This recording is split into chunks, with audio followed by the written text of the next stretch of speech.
देश दिल्ली का बहुत बड़ा आलिम, बहुत बड़ा हदीस का उस्ताद, तरीके पाकिस्तान के जुर्म में उनकी जवान बेटी हिंदू उठा के ले गए। जवान बेटी हिंदू उठा के, इन जालिमों से पूछो, इन वडेरों से पूछो, तुम अपनी कुर्बानी तो बताओ। तुम्हारे वालिदैन तो बैठे हुए थे अंग्रेज के कदमों में, तुम तो जूते साफ करने वाली कौम हो, या हुक्मरान बन गए। मौलाना अमीरुद्दीन की जवान बेटी ले गए। और हजरत के पास लोग आए, मुझे बताओ बेटियों की तकलीफ कितनी बड़ी होती है। सीना जख्मों से छलनी हो गया। और जब मौलाना नईमुद्दीन साहब ताज़ियत के लिए पहुंचे तो हजरत को सीने से लगा के कहने लगे, फिक्र ना कीजिएगा, कोई बात नहीं। मौलाना अमीरुद्दीन साहब कहने लगे, हुजूर बस पाकिस्तान बन जाए, मेरे रसूलुल्लाह के दीन का झंडा बुलंद हो जाए, एक बेटी क्या, मैं हजारों बेटियां कुर्बान करने को तैयार, मैं तैयार हूं देने के लिए औलादे। लोगों ने 10 लाख आदमी ने हिजरत की, 10 लाख 30,000 जाने एक एक दिन के अंदर कटी। लोगों के खूनों के ऊपर बना हुआ ये मुल्क, और इसके अंदर कभी कोई गद्दार आके बैठ जाता है, कभी कोई मक्कार आके बैठ जाता है, कभी कोई अय्याश आके बैठ जाता है, कभी बच्चे कत्ल होते हैं, कभी बच्चियों की इज्जतें लुटती हैं, कहीं 71 जनाजे इकट्ठे होते हैं। जालिमों को शर्म तक नहीं आती। हम किसी आइन को नहीं मानते, किसी कानून को नहीं मानते, हम मानते हैं उस पाकिस्तान को जिस पाकिस्तान में एक तरफ अल्लाह का कुरान हो और दूसरी जानब मोहम्मद मुस्तफा का फरमान हो। हमें किसी तीसरी चीज की जरूरत हो।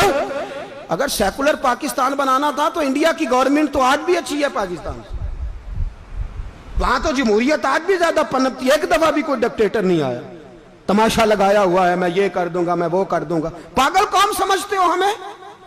बेवकूफों का मुल्क है, जो तुम्हारे जी में आता कहते जाते हो, जो जिसके मन में आता है वो कहते जाते हो।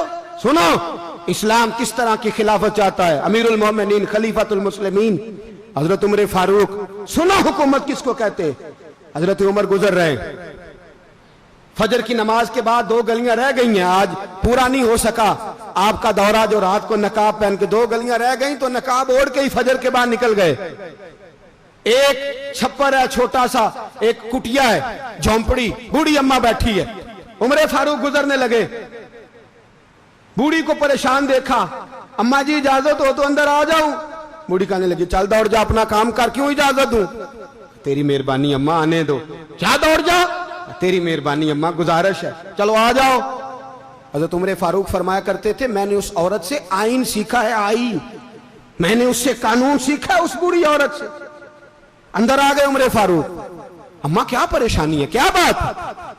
अम्मा कहने लगी, खामद इंतकाल कर गया, औलाद अल्लाह ने दी कोई नहीं, मैं गरीब हूं, 3 दिन से रोटी नहीं खाई, 25 दिनार का कर्जा चढ़ गया है, मुझे उमर फारूक से बड़ी शिकायत है। उसने मेरा हाल ही नहीं पूछा। हजरत उमर कहते थे, मुझे उसने दस्तूर और आइन सिखाया। कहने लगे शिकवा है, उमर आया ही नहीं। हजरत उमर कहने लगे, अम्मा उमर को क्या पता कि तू इस हाल में है। अम्मा दस्तूर बयान करती है, अम्मा जमहूरियत का ऐलान करती है, कहती है नहीं पता उमर को, तो उमर से कहो छोड़ दे हुकूमत, उसके हवाले करे जो खबर रख सकता है, ना इधर उधर की तू बात कर, ये बता के काफिला क्यों लुटा, मुझे रहजनों से गरज नहीं, तेरी रहबरी का सवाल है। उमर से कहो छोड़े हुकूमत, उसको दे जो पता रख सकता है। हजरत सैयदना नाफे फरमाते हैं, जिसके सामने किसरा और रूम के बादशाह कांपा करते थे, मैंने उस उमर को बूढ़ी अम्मा के सामने कांपते हुए देखा है। राशा तारी है उमर फारूक का। दौड़े गए, 25 दिनार लाए, राशन रख के लाए, रोटियां पकाई, बूढ़ी अम्मा को खिलाई। कहने लगे, अम्मा 25 दिनार ले ले और चल, गलती हो गई, उमर को माफ कर दे। अम्मा बोल के कहने लगी, मैं नहीं माफ करती, मैं तो पक्का फालूं, बस गिरने वाली हूं, एक दफा कब्र में जा लेने दे, मेरे रसूल आएंगे तो मैं उमर की शिकायत करूं।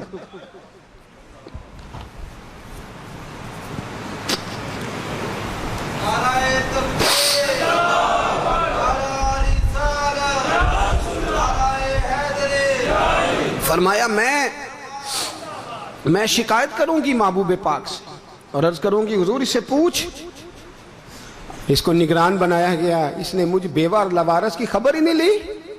ये है आईन इस्लाम, یہ ہے دستور مصطفیٰ کریم صلی اللہ علیہ وسلم۔ یہاں کتنے غریب بھوکے سوتے ہیں، کتنوں کے بچے روز اغوا ہوتے ہیں، کتنی مصیبتیں۔ گورنمنٹ کہتی ہے کچھ بھی نہیں کچھ بھی نہیں کچھ بھی نہیں، افواہ ہی ہے افواہ ہی ہے۔ افواہ ہے تو اس کا علاج کیوں نہیں ہوتا؟ آپ میدان میں سر عام آ کے اس کا اعلان کیوں نہیں کرتے؟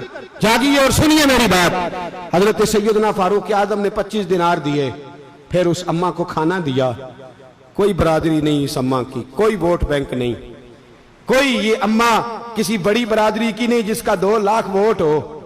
امیر المومنین ہو کے عمر فاروق اماں کے قدموں میں بیٹھ گئے، کہنے لگے اماں عمر کمزور ہے، حضور کا سامنا نہیں کر سکتا، تیری مہربانی نبی پاک کے سامنے شکایت نہ کرنا۔ اماں کہنے لگی چل میں تیری خاطر معاف کر دیتی، جا تو مجھے کسی اچھی ماں کا بیٹا لگتا ہے، جا تیری خاطر۔ کہنے لگے چل پھر مجھے لکھ کے دے۔ کہنے لگی میں تو ان پڑھ ہوں، تو لکھ دے میں دستخط کر دے۔ حضرت عمر نے لکھا۔ ایک بوڑھی اماں کو شکایت تھی خطاب کے بیٹے عمر سے، اور پھر وہ معاف ہو گئی۔ اماں کہتی ہے میں نے اللہ کی رضا کے لیے معاف، یہ دستخط کر دو۔ اماں کے آگے کیا تو حضرت علی آ گئے، حضرت عبداللہ ابن مسعود آ گئے۔ کہنے لگے عمر یہاں پھر رہے ہو، میں سارے مدینے میں ڈھونڈ رہا تھا۔ اماں اٹھ کے کھڑی ہو گئی، ہائے میں مر گئی، یہ عمر تھا، یہ میں نے کیا کیا؟ حضرت عمر کہنے لگے اماں نہ، اپنے وعدے پہ قائم رہ، تو نے جو کہا تھا اس پہ قائم رہ۔